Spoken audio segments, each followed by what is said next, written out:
What I'd like to do is I just want to share with you Hal Elrod's very brief story. He's a gentleman, I think he must be in his late 30s now, but when he was 19, he had an accident and he nearly died. And in fact, he did for about 19 seconds, but then they brought him back to life again. And before he used to just take life for granted, as, teenagers tend to do. But then it really affected him, and that it made him think about what was really important in his life. And he's dedicated his life really to helping others. And he wrote this book called The Miracle Morning. And he found that by starting off your day really well, and Mark, you've mentioned that you start your day by practicing mindfulness and meditation. Dimitri, I'm just going to mute you for a minute because there's a bit of background noise. Yeah. It's a little bit quieter. Like you practice mindful meditation already, which is a wonderful thing. But I'll just show you, I've just created one slide, which are what Hal Elrod calls his life savers. And he uses SAVERS, S-A-V-E-R-S, as an acronym for the things that he does every single morning, every single day, that keeps him on track. And then I'd love to hear what your thoughts are too. Okay, so I'm just going to share my screen. Share my desktop first. Okay, open this up and go into the slideshow. It's just this slide. I hope you can all see it. It's a miracle morning. So if you can't see it, please type in the chat box because I've muted both of you. But what it is S-A-V-E-R-S. And so he says, if you do this every morning when you wake up, before you do anything, first of all, it's when you wake up, you know how we like to hit the snooze button and then we snooze for a little longer. And I can see, Dimitri, you're smiling. So you probably like hitting the snooze button much as I do. And I want to get up every morning at 6 in the morning. And I'm failing and I'm very annoyed with myself. I am getting up, but not at 6 on the dot because I'm snoozing. And I'm trying and trying. So I really need you guys to keep me accountable to do this. But he says, as soon as you wake up, then get out of bed, brush your teeth, splash some water on your face. And that means you're up and at 'em. And then practice some meditation, mindfulness, or breathing. And it's best not to get back to bed to do it because you might fall asleep again. So if you sit comfortably and you practice whatever meditation that you like to practice just for 10 minutes. And each of these should be done for about 10 minutes. So you have like a 1-hour routine in the mornings. It would work really well for you. I practice transcendental meditation, which is really helpful. I see I've got a message in the chat. Let me see. It's, oh, Mark, you love this. Okay, that's great. I'm glad you do. Anytime you have a comment and you want to add, just type in the chat box, okay? But so you breathe, you get up, brush your teeth, splash water on your face, sit down and meditate, or get in a comfortable position and meditate. Just enjoy. Transcendental meditation works for me. If you're interested in it, I've got some YouTube videos that I could give you links for.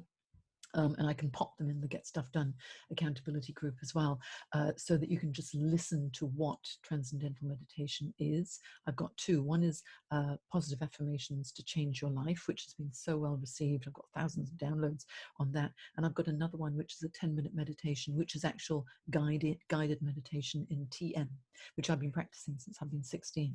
And then he says, after you've done the mindfulness, which really feels wonderful, then you're already starting to feel pretty good. Then you have some positive affirmations. And I have a number of affirmations that I use. Where are they? Okay, which are here. Okay, and you can actually download these for free if you want. I'll give you the link for that as well. But I have quite a number here. These two are ones that I like to use, which is, I have all I need to make today a great day. And it's true. Okay, I will make smart decisions for myself today. Now, these are positive, but they're not going to drag you down in any way. Because sometimes people think affirmations like, I will get rich. I mean, things like that. I will get a red Maserati. I mean, ridiculous affirmations, okay? Ridiculous visualization, because it doesn't, it's like an end goal. So if that doesn't happen immediately, it's going to make you feel rather depressed about it. But if it's things that are within your power, those affirmations are achievable. They have to be realistic. So I have all I need to make today a great day. I do. I can walk, I can talk, I can breathe, I can see, I'm feeling well, I'm a good person, I can help others. I can do lots of little things to make someone else's life better, and my family's life better, and my friends, and everyone that I keep in contact with. So that makes me feel good, because I know I can do lots of things that will make a great day. Yes. Then visualization. Visualize something really positive that you would like to experience today. Would you like to make a new friend? Are you going to finish writing that report? So whatever it is, we're all different for the things that we do, but that's very helpful too.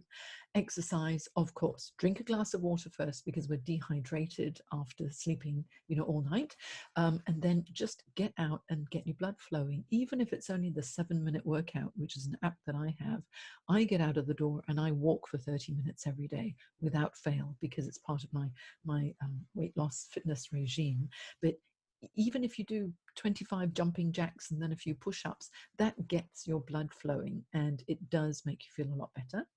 And then read. I'm just going to pause for a minute. Does anyone have any comments so far? I'll just unmute Dimitri. Any comments from you? No, nothing from me, Jane. Not yet? I'm Okay. really enjoying the session, but nothing Oh, to that's add. good. Yeah. Okay, I'll just mute you for now, and I'll unmute Mark. Mark, any comments so far? No, the only thing I'd never heard of Transcendental, and I'd love you to post that. Yeah. Okay. Well, I'll put the links to everything in the chat box, and also I'll put it in the Get Stuff Done accountability group. I'll just make a note. TM link in GSD group. Okay. All right. And I'll just mute you again just for a moment. Okay. And then reading. Now this, honestly, I never really thought of it this way, because I used to think I have no time to read. And then I would read at night in bed and I'd fall asleep after one page. But if we make it in the morning, then we won't fall asleep. And so just think, 5 to 10 pages is not very much, is it? Especially if you're quite a fast reader. But if you read 5 to 10 pages of any self-help book, or any book that you want to read really, per day, 10 pages a day means 3,560 pages a year. That's 14 books. That means you're going to read a book a month. How easy is that? That's just from 5 to 10 pages a day. When I started to think of it that way, I thought, this is ridiculous, because last year I didn't read any books. and I've got 4 books on the go on my bedside table that I read 1 or 2 pages of, fall asleep. Then the next night I think, oh, I might read that one, because I haven't given myself a chance to get into it. But if we read, all we're going to do is feed our minds, and that's got to be a good thing. So this is something that's very doable, realistic, things, suggestions I always find are so good. And then scribing. If you scribe or journal, say if you write down your thoughts and feelings every day, first thing in the morning, how am I feeling? Feeling a little bit achy, or oh, not in the mood, but I'm going to do it anyway.